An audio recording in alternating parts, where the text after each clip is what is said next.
وصل علی رسولہ الکریم اما بعد بسم اللہ الرحمن الرحیم۔ حضرت سعید بن جبیر رضی اللہ عنہ اور حجاج کی گفتگو۔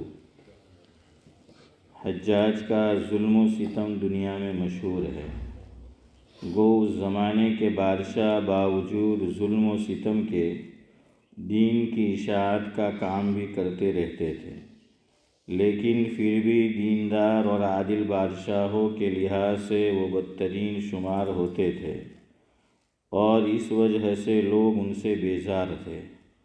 حضرت سعید بن جبیر نے بھی ابن الاشعث کے ساتھ مل کر حجاج کا مقابلہ کیا۔ حجاج عبد الملک بن مروان کی طرف سے حاکم تھا۔ حضرت سعید بن جبیر رضی اللہ عنہ مشہور تابعی ہیں اور بڑے علماء میں سے ہیں۔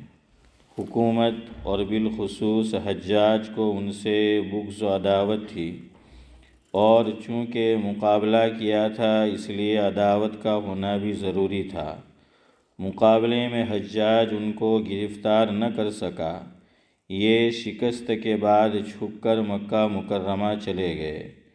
حکومت نے اپنے ایک خاص آدمی کو مکہ مکرمہ کا حاکم بنایا اور پہلے حاکم کو اپنے پاس بلا لیا۔ اس نئے حاکم نے جا کر خطبہ پڑھا، جس کے اخیر میں عبد الملک بن مروان بادشاہ کا یہ حکم بھی سنایا کہ جو شخص سعید بن جبیر رضی اللہ تعالی عنہ کو ٹھکانہ دے اس کی خیر نہیں۔ اس کے بعد اس حاکم نے خود اپنی طرف سے بھی قسم کھائی کہ جس کے گھر میں بھی وہ ملے گا اس کو قتل کیا جائے گا، اور اس کے گھر کو نیز اس کے پڑوسیوں کے گھر کو ڈھاؤں گا۔ غرض بڑی دقت سے مکہ مکرمہ کے حاکم نے ان کو گرفتار کر کے حجاج کے پاس بھیج دیا۔ اس کو غصہ نکالنے اور قتل کرنے کا موقع مل گیا۔ سامنے بلایا اور پوچھا، حجاج تیرا نام کیا ہے؟ حضرت نے فرمایا سعید۔ میرا نام سعید ہے۔ حجاج کس کا بیٹا ہے؟ حضرت نے فرمایا جبیر کا بیٹا ہوں۔ سعید کا ترجمہ نیک بخت ہے، اور جبیر کا معنی اصلاح کی ہوئی چیز۔ اگرچہ ناموں میں معنی اکثر مقصود نہیں ہوتے، لیکن حجاج کو ان کے نام کا اچھے معنی والا ہونا پسند نہیں آیا، اس لیے کہا نہیں تو شقی بن کثیر ہے۔ شقی کہتے ہیں بدبخت کو، اور کثیر ٹوٹی ہوئی چیز۔ حضرت نے فرمایا میری والدہ میرا نام تجھ سے بہتر جانتی تھی۔ حجاج تو بھی بدبخت، تیری ماں بھی بدبخت۔ حضرت نے فرمایا کہ غیب کا جاننے والا تیرے علاوہ اور ہے، یعنی اللہ تعالی۔ حجاج دیکھ میں اب تجھے موت کے گھاٹ اتارتا ہوں۔ حضرت نے فرمایا تو میری ماں نے میرا نام درست رکھا۔ حجاج اب میں تجھ کو زندگی کے بدلے کیسا جہنم رسید کرتا ہوں۔ حضرت نے فرمایا اگر میں جانتا کہ یہ تیرے اختیار میں ہے تو تجھ کو معبود بنا لیتا۔ حجاج حضور اکرم صلی اللہ علیہ وسلم کی نسبت تیرا کیا عقیدہ ہے؟ حضرت نے فرمایا کہ وہ رحمت کے نبی تھے اور اللہ تعالیٰ کے رسول تھے، جو بہترین نصیحت کے ساتھ تمام دنیا کی طرف بھیجے گئے۔ حجاج خلفاء کی نسبت تیرا کیا خیال ہے؟ حضرت نے فرمایا کہ میں ان کا محافظ نہیں ہوں۔ ہر شخص اپنے کیے کا ذمہ دار ہے۔ حجاج میں ان کو برا کہتا ہوں یا اچھا؟ حضرت نے فرمایا جس چیز کا مجھے علم نہیں میں اس میں کیا کہہ سکتا ہوں، مجھے اپنا ہی حال معلوم ہے۔ حجاج ان میں سب سے زیادہ پسندیدہ تیرے نزدیک کون ہے؟ حضرت نے فرمایا جو سب سے زیادہ میرے مالک کو راضی کرنے والا تھا۔ بعض کتب میں بجائے اس کے یہ جواب ہے کہ ان کے حالات بعض کو بعض پر ترجیح دیتے ہیں۔ حجاج سب سے زیادہ راضی رکھنے والا کون تھا؟ حضرت نے فرمایا اس کو وہی جانتا ہے جو دل کے بھیدوں اور چھپے ہوئے رازوں سے واقف ہے۔ حجاج: حضرت علی رضی اللہ عنہ جنت میں ہیں یا دوزخ میں؟ حضرت نے فرمایا اگر میں جنت اور جہنم میں جاؤں اور وہاں والوں کو دیکھ لوں تو بتا سکتا ہوں۔ حجاج: میں قیامت میں کیسا آدمی ہوں گا؟ حضرت نے فرمایا میں اس سے کم ہوں کہ غیب پر مطلع کیا جاؤں۔ حجاج: تو مجھ سے سچ بولنے کا ارادہ نہیں کرتا؟ حضرت نے فرمایا کہ میں نے جھوٹ بھی تو نہیں کہا۔ حجاج: تو کبھی ہنستا کیوں نہیں؟ حضرت نے فرمایا کوئی بات ہنسنے کی دیکھتا نہیں، اور وہ شخص کیا ہنسے جو مٹی سے بنا ہو اور قیامت میں اس کو جانا ہو اور دنیا کے فتنوں میں دن رات رہتا ہو۔ حجاج: میں تو ہنستا ہوں۔ حضرت نے فرمایا اللہ نے ایسے ہی مختلف طریقوں سے ہم کو بنایا ہے۔ حجاج: میں تجھے قتل کرنے والا ہوں۔ حضرت نے فرمایا میری موت کا سبب پیدا کرنے والا اپنے کام سے فارغ ہو چکا ہے۔ حجاج: میں اللہ تعالیٰ کے نزدیک تجھ سے زیادہ محبوب ہوں۔ حضرت نے فرمایا اللہ تعالیٰ پر کوئی بھی جرأت نہیں کر سکتا جب تک کہ اپنا مرتبہ معلوم نہ کر لے، اور غیب کی اللہ تعالیٰ ہی کو خبر ہے۔ حجاج: میں کیوں جرأت نہیں کر سکتا حالانکہ میں جماعت کے بادشاہ کے ساتھ ہوں اور تو باغیوں کی جماعت کے ساتھ ہے؟ حضرت نے فرمایا میں جماعت سے الگ نہیں ہوں اور فتنے کو خود ہی پسند نہیں کرتا، اور جو تقدیر میں ہے اس کو کوئی ٹال نہیں سکتا۔ حجاج: ہم جو کچھ امیر المومنین کے لیے جمع کرتے ہیں اس کو تو کیسا سمجھتا ہے؟ حضرت نے فرمایا کہ میں نہیں جانتا کہ کیا جمع کیا۔ حجاج نے سونا چاندی کپڑے وغیرہ منگا کر ان کے سامنے رکھ دیے۔ حضرت نے فرمایا یہ اچھی چیزیں ہیں اگر اپنی شرط کے موافق ہوں۔ حجاج: شرط کیا ہے؟ حضرت نے فرمایا کہ تو ان سے ایسی چیزیں خریدے جو بڑے گھبراہٹ کے دن یعنی قیامت کے دن امن پیدا کرنے والی ہو، ورنہ ہر دودھ پلانے والی دودھ پیتے کو بھول جائے گی اور حمل گر جائیں گے اور آدمی کو اچھی چیز کے سوا کچھ بھی کام نہ دے گی۔ حجاج: ہم نے جو جمع کیا یہ اچھی چیز نہیں ہے؟ حضرت نے فرمایا تو نے جمع کیا تو ہی اس کی اچھائی کو سمجھ سکتا ہے۔ حجاج: کیا تو اس میں سے کوئی چیز اپنے لیے پسند کرتا ہے؟ حضرت نے فرمایا میں صرف اس چیز کو پسند کرتا ہوں جس کو اللہ تعالیٰ پسند کرے۔ حجاج: تیرے لیے ہلاکت ہو۔ حضرت نے فرمایا ہلاکت اس شخص کے لیے ہے جو جنت سے ہٹا کر جہنم میں داخل کر دیا جائے۔ حجاج: بتلا کہ میں تجھے کس طریقے سے قتل کروں؟ حضرت نے فرمایا جس طرح سے قتل ہونا اپنے لیے پسند ہو۔ حجاج: کیا تجھے معاف کر دوں؟ حضرت نے فرمایا معافی اللہ تعالیٰ کے یہاں کی معافی ہے، تیرا معاف کرنا کوئی بڑی چیز نہیں۔ حجاج نے جلاد کو حکم دیا کہ قتل کر دو۔ حضرت باہر لائے گئے اور ہنسے۔ حجاج کو اطلاع دی گئی، پھر بلایا اور پوچھا حجاج تو کیوں ہنسا؟ حضرت نے فرمایا تیری اللہ تعالیٰ پر جرأت اور اللہ تعالیٰ کے تجھ پر حلم سے۔ حجاج: میں اس کو قتل کرتا ہوں جس نے مسلمانوں کی جماعت میں تفریق کی۔ پھر جلاد سے خطاب کر کے کہا میرے سامنے اس کی گردن اڑاؤ۔ حضرت میں 2 رکعت نماز پڑھ لوں۔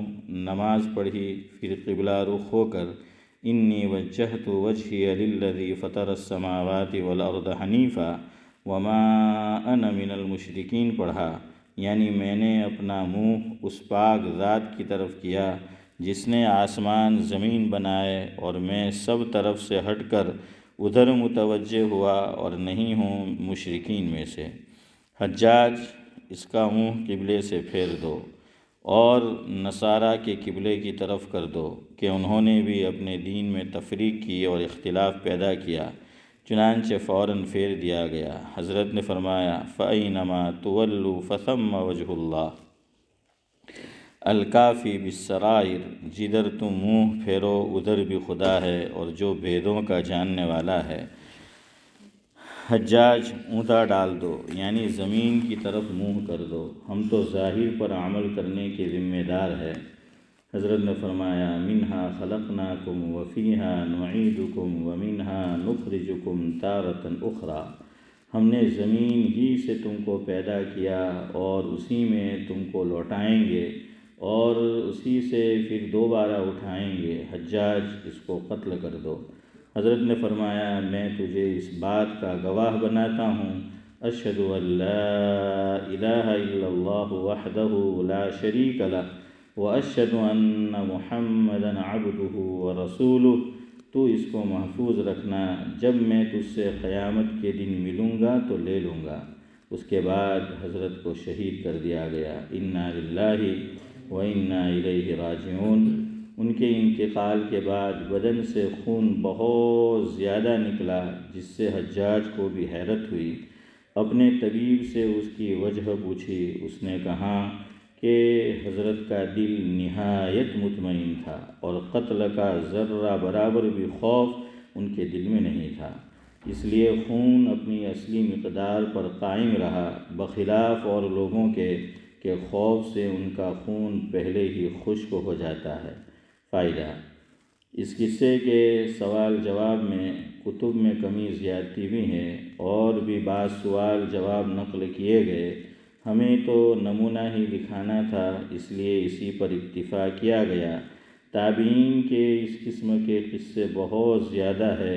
حضرت امام ابو حنیفہ، امام مالک، حضرت امام احمد بن حنبل رحمہم اللہ وغیرہ حضرات حق گوئی کی وجہ سے ہمیشہ مشقتیں برداشت فرماتے رہے، لیکن حق کو کبھی ہاتھ سے نہیں چھوڑا۔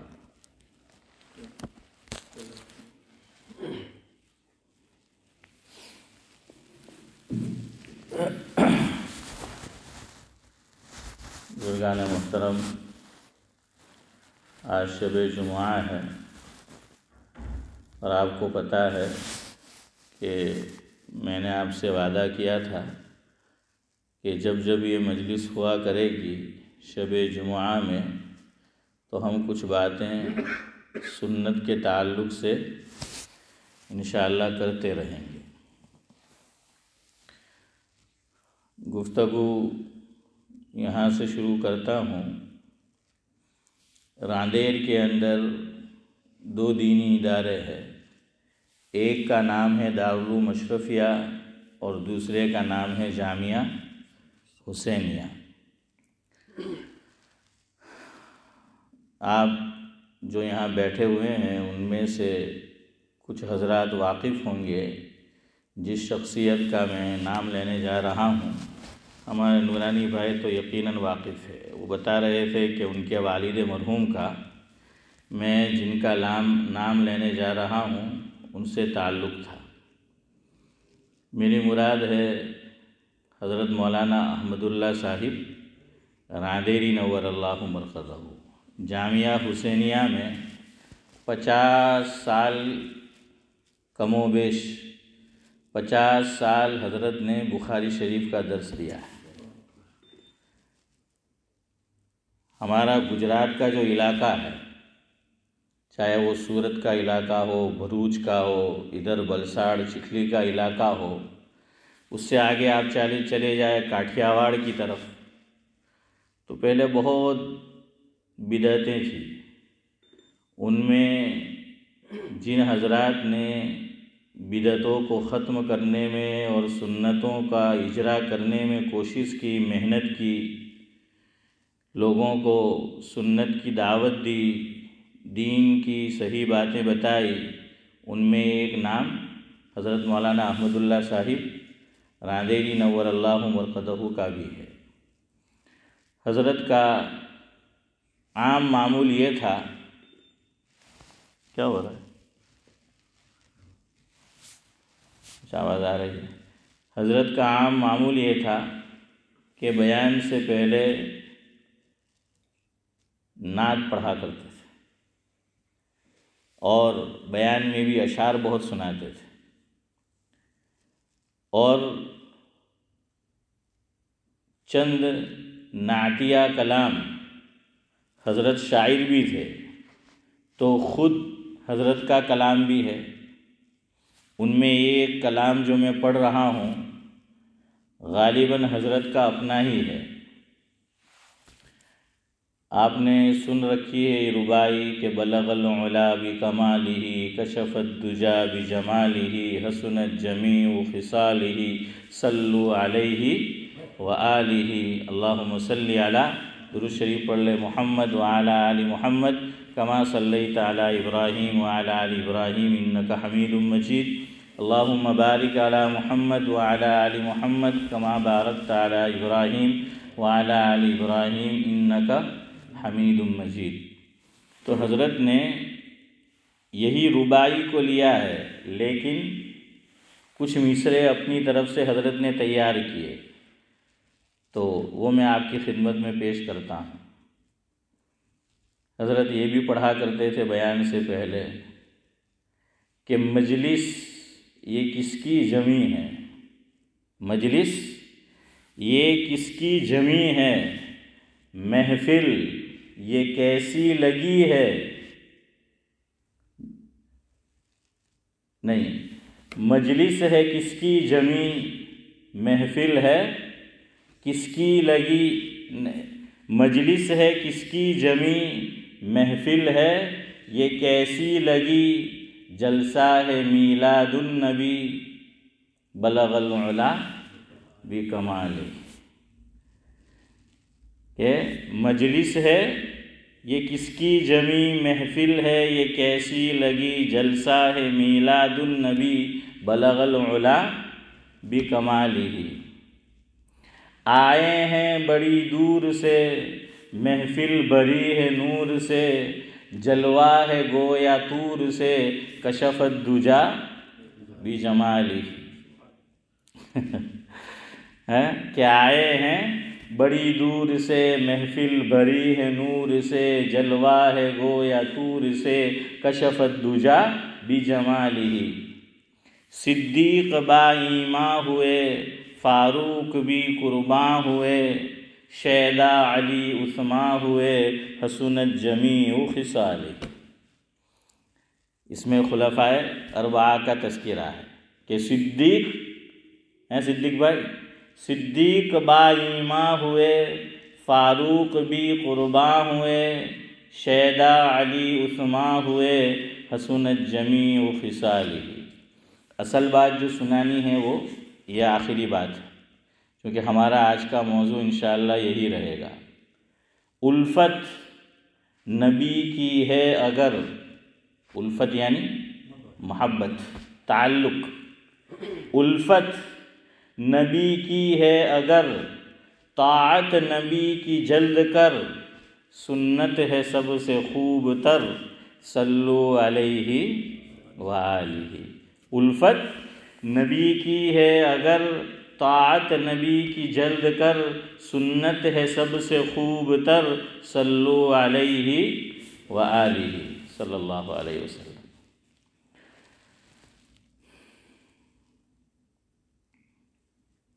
اب ایک گجراتی کلام بھی سن لے اگر سمجھ آئے، ویسے تو سب کو سمجھ آئے گا، یہ اب ہم سے زیادہ گجراتی جانتے ہیں۔ ہاں، یہ شیخ زمن کبھی موجود ہو گجراتی میں بولیو مت، خاص طور سے ان کے متعلق۔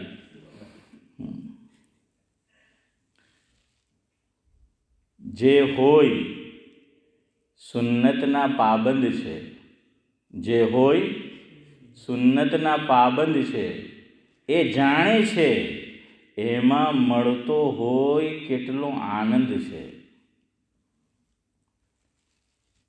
સુન્નતનો અમલ બારગાહે ઇલાહીમાં સલામ થઈ જાય કબૂલ આનંદ ફાનંદ છે۔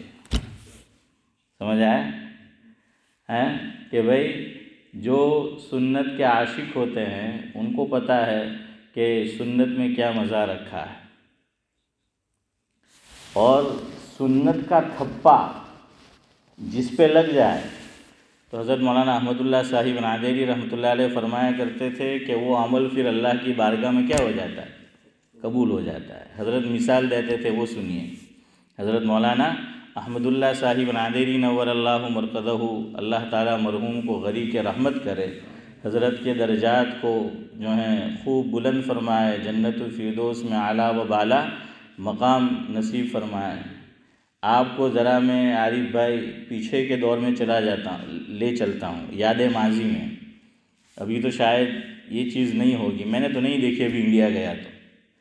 پہلے کیا ہوتا تھا کہ جو کرنسی ہوتی تھی، انڈین کرنسی کی بات کرتا ہوں، جو کرنسی ہوتی تھی تو سعد اللہ صاحب وہ نوٹ جو پرانے ہو جاتے تھے، ایک دم پرانے ہو گئے، اور کہیں کہیں سے اسماعیل چچا پھٹے ہوئے بھی ہوتے تھے، تو اب ہر دکاندار اس پھٹی ہوئی نوٹ کو لیتا نہیں تھا۔ تو حسن بھائی کیا کرتے تھے، کھیرگاؤں سے کہاں جاتے تھے، نوساری یا سورت۔ ہاں عارف بھائی تو سورت ہی بولیں گے نا، آپ وہ جلو لائق ہوتے۔ اب حسن بھائی آپ تو بھائی نوساری کیوں پڑے۔ تو وہاں جیسے ہائی اسٹریٹ میں آپ دیکھیں گے کہ وہ موبائل والے بیٹھے ہوئے ہوتے ہیں، اور پہلے تو وہ اس ملک میں بھی ہم نے دیکھا کہ وہ جو کارڈ ملتا تھا انڈیا فون کرنے کے لیے، ہاں تو وہ چھوٹا سا ڈبہ لے کر لوگ گرین اسٹریٹ میں بھی یہاں بھی بیٹھے ہوئے ہوتے تھے۔ واٹس ایپ پہ آگے نہ آ کر دھندا نہیں پتا نہیں پھیری ہوئی ہے، تو اب کوئی کارڈ والا جو ہے وہ نہیں ملتا۔ تو بہرحال وہ لکھا ہوا ہوتا تھا چودھری صاحب، فاٹیلی نوٹونا لینار۔ کیا لکھا ہوتا تھا، فاٹیلی نوٹونا لینار، تو پھٹی ہوئی نوٹ ہے تو وہاں لے کر جاؤ۔ لیکن جس کی یہ پھٹی ہوئی ہے وہ نوٹ کو لے کے نہیں آنے کا۔ اپنے تو حسن بھائی کہیں نا کہ یار ایک دم اٹھوڑو ہوئے کہ 11 نوٹ سے، کہ 11 نوٹ صدیق بھائی ہوئے જ નહીં હવે નહીં ખબર આજકાલનો છે એ તો લેવી આવે ઠેકાણું નહીં જે આપણે ત્યાં છે તે બિલકુલ સરફીરો છે ને 8 વાગે એટલે ઇન્ડિયામાં બધા બહુ ગભરાય કે કંઈ નમૂદાર નહીં થાય। તો બહરહાલ وہ لکھتے تھے فاٹیلی نوٹونا لینار، تو 1 کی نوٹ ہوتی تھی، 5 کی نوٹ، 10 کی نوٹ، 20 کی نوٹ، 50 کی نوٹ، 100 کی نوٹ، ہے نا، 500 کی نوٹ، اور مورارجی دیسائی کی برکت سے لوگوں نے پھر اس پہ کھمن رکھ کے کھایا۔ تو آپ کو پتہ ہے نا مورارجی دیسائی نے چودھری صاحب ہمارے یہاں بند کرا دیا تھا کہ اب یہ نہیں چلے گی، اب یہ کاغذ ہے۔ اللہ اکبر۔ ہر عمل آدمی اگر اس پہ غور و فکر کرے، توجہ دے، تو نورانی بھائی اس سے عبرت کی بات نکل سکتی ہے۔ آدمی ہر عمل سے کوئی نہ کوئی سبق حاصل کر سکتا ہے، بشرطے کہ وہ سبق حاصل کرنا چاہے۔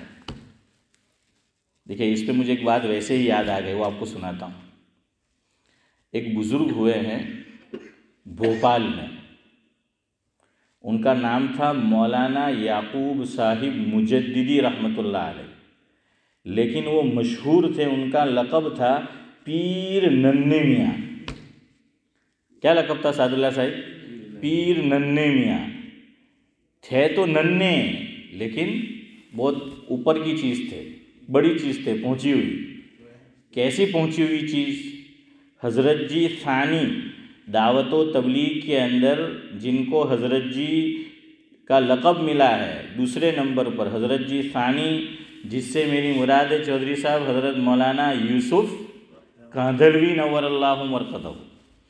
حضرت فرماتے تھے، مفہوم ہے کہ میں ہر چند مہینے کے بعد ان کی خدمت میں حاضری دیتا تھا۔ کس کی خدمت میں؟ پیر ننھے میاں رحمۃ اللہ علیہ کی خدمت میں۔ اتنا بڑا آدمی، اتنا بڑا شخص حضرت جی مولانا یوسف صاحب رحمۃ اللہ علیہ ان کی خدمت میں حاضری دیتے تھے۔ کیوں حاضری دیتے تھے؟ حضرت نے فرمایا کہ جب میں ان کی مجلس میں جاتا ہوں، ان کی محفل میں بیٹھتا ہوں، ان کی صحبت میں وقت گزارتا ہوں، تو مجھے ایسا لگتا ہے ان کی صحبت کی برکت سے کہ قلب کے اوپر، دل کے اوپر، یا کہہ لیجئے روح کے اوپر غفلت جو طاری ہوئی ہوتی، چھائی ہوئی ہوتی، گویا کہ حضرت نے اس کو جھٹک دیا۔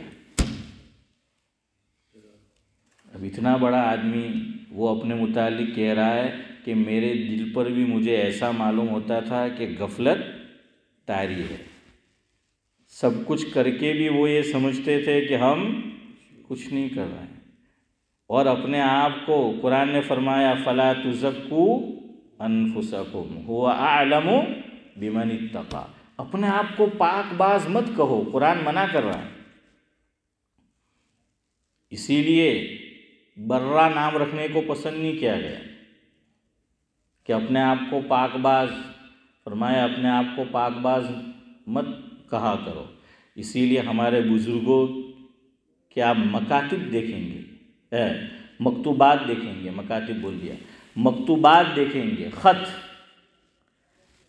تو وہ اخیر میں جو سگنیچر کرتے تھے صدیق بھائی، تو نیچے وہ پھر کچھ کلمات لکھتے تھے، حقیر، فقیر، پرتقصیر۔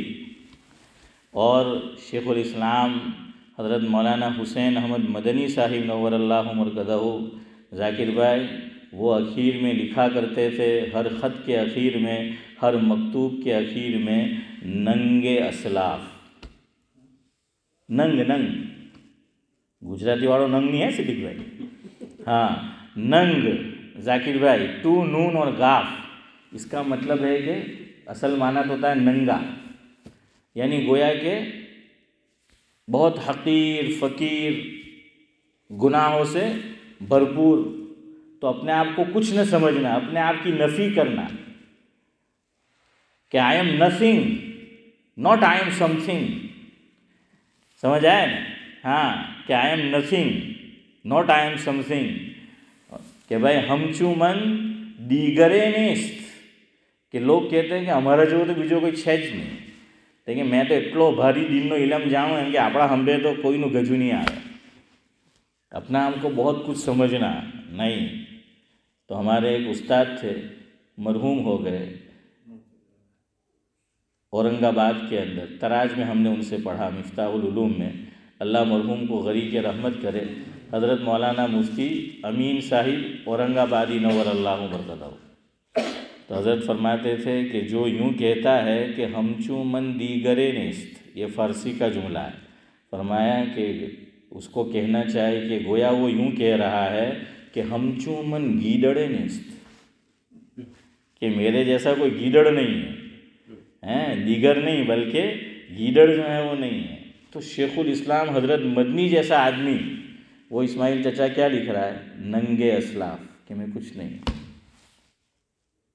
اس لیے اپنے آپ کو پاک باز نہیں سمجھنے کا۔ بہرحال ایک بات اور یاد رکھو، بات آئی ہے تو لقب ایسا بھی نہیں رکھنے کا، گناہ سے آدمی توبہ کر لے۔ ایک اہم بات سمجھو، بڑی اہم بات ہے یہ، بزرگوں نے لکھی ہوئی، کہ جس گناہ سے صدیق بھائی میں نے اور آپ نے توبہ کر لی، پھر اس کو بھول جاؤ، پھر اس کا کسی سے تذکرہ نہ کرو، کہ بعد میں کہتے رہنے کا کہ میں تو بڑا گنہگار تھا، میں نے یوں کیا، میں نے وہ کیا، میں وہ کرتا تھا۔ بعض واعظین بھی اس میں غلطی کرتے ہیں کہ بار بار اپنے گناہ بتاتے ہیں، ہاں واعظین بھی، کہ میں ایک زمانے میں یوں کرتا تھا، وہ کرتا تھا۔ ارے اللہ نے چھپایا لوگوں سے، تو بھی چھپا۔ یاد رکھو مسئلہ، علماء نے لکھا ہے گناہ کو چھپانا گناہ کر کے واجب ہے، گناہ کو چھپانا حسن بھائی کیا ہے؟ واجب ہے۔ اسی لیے مسئلہ یاد رکھو، وتر کی نماز کسی کی قضا ہوئی ہو تو نورانی بھائی اگر آپ سب کے سامنے پڑھنا چاہے، میں سب کے سامنے پڑھنا چاہوں، تو فقہا نے مسئلہ لکھا ہے، تیسری رکعت کے اندر ہم جو رفع یدین ذاکر بھائی کرتے ہیں، رفع یدین یعنی ہاتھوں کو اٹھانا، تو ایک وتر تو ہم نے پڑھی، یہاں آج کا داخلہ لے لو، آج کی مثال لے لو کہ بھائی آج ہم سب نے وتر جو ہے پڑھی، تو ہمارے اڑوس پڑوس میں کوئی پڑھ رہا ہوتا ہے یا پیچھے کوئی پڑھ رہا ہوتا ہے، تو وہ دیکھتا ہے کہ ہم نے ہاتھ کیا کیے؟ اٹھائے، اور وہ سمجھ جاتا ہے کہ اس نے وتر کو ادا کیا۔ اب اگر ہم عشاء کی نماز کے بعد فجر کی نماز قضا کرنا چاہے کوئی بات نہیں، ہم نے پڑھی، لوگ دیکھ رہے ہیں تو وہ سمجھیں گے کہ یہ نفل پڑھ رہا ہے۔ 4 رکعت جو ہے نماز پڑھی تو ابھی کوئی بات نہیں کہ بھائی 4 رکعت نفل پڑھ رہا ہے، تو آپ نے اگر ظہر قضا کی، عصر قضا کی، عشاء قضا کی،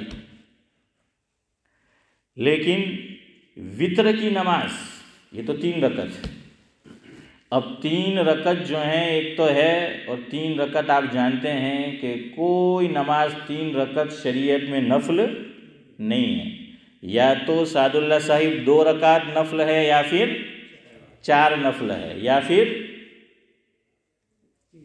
نہیں آگے 6 بھی پڑھ سکتے ہیں آپ ایک سلام سے، اور 8 بھی پڑھ سکتے ہیں۔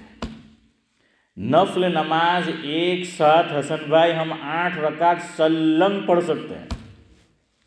کتنی؟ 8 رکعت ایک سلام سے۔ اب 8 سے آگے نہیں جانے کا، سمجھ آئے نا؟ بس اب فل اسٹاپ، 8 ایک سلام سے پڑھو اور پھر رک جاؤ۔ تو کبھی زندگی میں پڑھ بھی لیا کرو، ایک ساتھ 8 رکعت پڑھنے کا مزہ بھی لو۔ نیت کیا کرنا پڑے گا 8 رکعت کے لیے؟ آپ نے بڑا اچھا سوال کیا ہے۔ یہ نیت ذاکر بھائی એટલી મારામારી છે નલ્લેથી લઈને હમણે સુધી કે નિયતને કોઈ મસલો આપણે આજ સુધી સમજ્યા જ નહીં। ہاں یہ نیت کی જ ماراماری۔ میری طرف دیکھو، آپ کو ایک چیز بتاتا ہوں، بعض لوگوں کو آپ نے دیکھا ہوگا یا دیکھیں گے، ادھر دیکھو،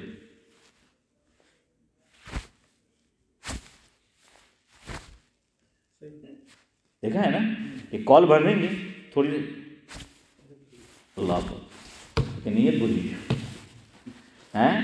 کال بھرنے کے بعد صدیق بھائی یاد آتا ہے کہ اسماعیل چچا دیکھیں نیت بھولی گئے پاسوں کال توڑے۔ نیت سے زیادہ آسان شریعت میں کوئی مسئلہ ہی نہیں ہے، اتنی آسان چیز ہے نیت، اور اتنا ہی میں نے اور آپ نے اور ہمارے معاشرے نے اس کو مشکل بنا دیا۔ نیت کس کا نام ہے پتہ ہے؟ حضور اکرم صلی اللہ علیہ وسلم سے ایک مرتبہ بھی میں کہہ رہا ہوں پھر سے آپ کو، ایک مرتبہ بھی پوری حیات طیبہ میں، چاہے وہ نماز فرض ہو، چاہے وہ نماز واجب ہو، چاہے وہ نماز سنت مؤکدہ ہو، چاہے وہ نماز سنت غیر مؤکدہ ہو، چاہے وہ نماز نفل ہو۔ ویسے تو سنت کہتے تو 3 in 1 ہو جاتا، لیکن پھر بھی میں نے آپ کو جس طرح ہم نے سیکھا ہے، یاد کرایا سعد اللہ صاحب، تو وہی اصطلاح میں نے اختیار کی۔ کسی ایک نماز میں بھی حضور اکرم صلی اللہ علیہ وسلم سے زبان سے یعنی زور سے عارف بھائی نیت کرنا ثابت نہیں ہے، ثابت ہی نہیں ہے، ایک مرتبہ بھی پوری زندگی میں۔ اسی لیے بعض علماء جب عید کے دن عیدین کی نماز کا طریقہ بتاتے ہیں، ایک جملہ غلط بولتے ہیں، ایک لفظ غلط بولتے ہیں۔ علماء بھی غلط بولتے ہیں۔ کیا بولتے ہیں؟ کہ بھائی زبان سے نیت کرنا مستحب ہے، یوں کہتے ہیں۔ کیا کہتے ہیں؟ مستحب، وہ سنت نہیں کہتے، سنت سے نیچے درجہ ہے مستحب کا۔ تو وہ کہتے ہیں کہ زبان سے نیت کرنا مستحب ہے۔ نہیں بھائی، مستحب نہیں ہے۔ اللہ تعالیٰ جزائے خیر دے علماء کرام کو، چودھری صاحب دودھ کا دودھ اور پانی کا پانی کر کے گئے۔ مستحب کی تعریف یہ لکھی ہے کتابوں میں، دیکھ لینا گھر جا کر، اگر کوئی کتاب ہو ایسی کہ جس میں یہ تعریف لکھی ہو حسن بھائی۔ مستحب اس 5 منٹ میں انشاءاللہ ختم کرتے ہیں۔ مستحب اس فعل کو کہتے ہیں کہ جس کو اللہ کے نبی صلی اللہ علیہ وسلم نے اسماعیل چچا زندگی میں کم از کم 1 مرتبہ کیا۔ کم از کم کتنی مرتبہ کیا؟ 1 مرتبہ آقا نے کیا ہو۔ اور یہ نیت ایسا عمل ہے نماز کا، حضور نے پوری زندگی میں 1 مرتبہ بھی نہیں کیا۔ تو بھائی پھر مستحب کی ڈیفینیشن، مستحب کی ویاکھیا، مستحب کی تعریف نیت پر کیسے صادق آئے گی؟ ذاکر بھائی سمجھ رہے ہو ہیں یا ابھی ترکی میں ہو؟ تو بہرحال کہ ایک مرتبہ بھی جو ہے حضور نے نہیں کیا، تو بھائی جب نہیں کیا تو لوگوں کو آپ غلط تعریف بتا رہے ہو مستحب کی، غلط رانگ انٹروڈکشن کرا رہے ہو۔ اس لیے ہمارے محقق علماء نے یہ لکھا کہ لوگوں کو اگر سمجھانا ہو اور بتانا ہو کہ بھائی زبان سے اگر نیت کرنا چاہے بدعت نہیں ہے، گنجائش ہے، لیکن بدعت کب نہیں ہے؟ جب اس کو سنت نہ سمجھا جائے، جب اس کو ضروری نہ سمجھا جائے۔ ویسے ہی اپنے دل کی تسلی کے لیے اصل میں علماء نے اجازت اس لیے دی ہے کہ حافظ صاحب بعض لوگوں کا مزاج سوبھاؤ شکی ہوتا ہے، شکی ہوتا ہے، ان کے دل کو چین ہی نہیں پڑتا جب تک نورانی بھائی زبان سے نیت نہ کر لے، تو پھر وہ نماز پوری کیسی رہتی ہے؟ ہاں، کبھی خیرگاؤں کبھی لاجپور ہیں، تو جو ہے وہ بس اس درمیان میں گھومتی رہتی ہے۔ تو اس لیے کہا کہ بھائی انہاں کا تحارچ ہے کہ ترو دل میں اطمینان دیے، چین دیے، سکون دیے، نماز میں خشوع دیے، خضوع دیے، ترو دھیان نماز طرف دیے، تاری توجہ જે છે તે નમાઝ તરફ રહે۔ ભાઈ તું જરા એક વખત જોરથી નિયત કરી લે ને કે પોતાના કાન સુધી સંભળાઈ જાય હે, તાકે આખી નમાઝનો તું વીંટો નહીં વારે, મોકાણ ઊભી નહીં કરે તું۔ تو ان کو کہا کہ اجازت دی، لیکن چودھری صاحب ساتھ میں کہا اس کو سنت مت سمجھیو، اس کو مستحب بھی مت سمجھیو، اس کو ضروری بھی مت سمجھیو، اس کو عبادت بھی مت سمجھیو، یعنی بئی معنی کہ زبان سے نیت کرنا عبادت، یہ مت سمجھیو ورنہ بدعت ہو جائے گی۔ کہ نئی چیز عبادت سمجھ کے کرنا، اسی کا نام تو بدعت ہے۔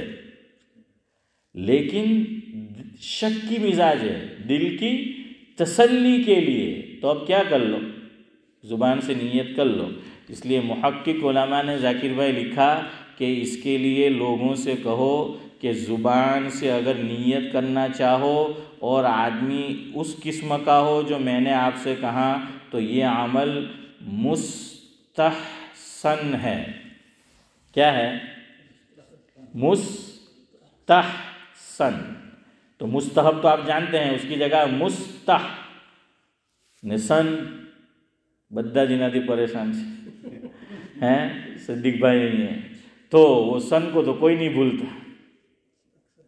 مستحسن، مستحسن کا معنی اچھا ہے۔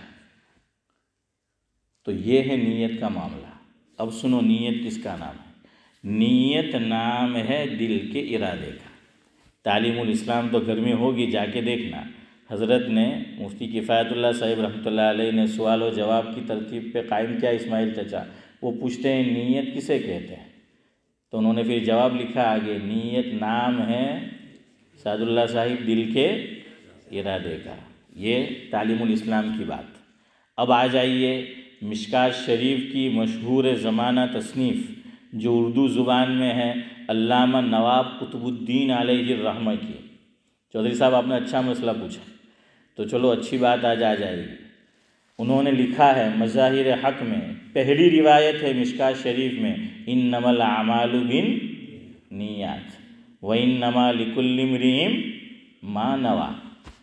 تو یہ اس میں نیت کے اوپر انہوں نے جو بحث کی ہے حافظ صاحب، تو اس میں ایک مثال دی سمجھانے کے لیے کہ نیت دل کے ارادے کا نام ہے۔ تو مثال کیسے دی؟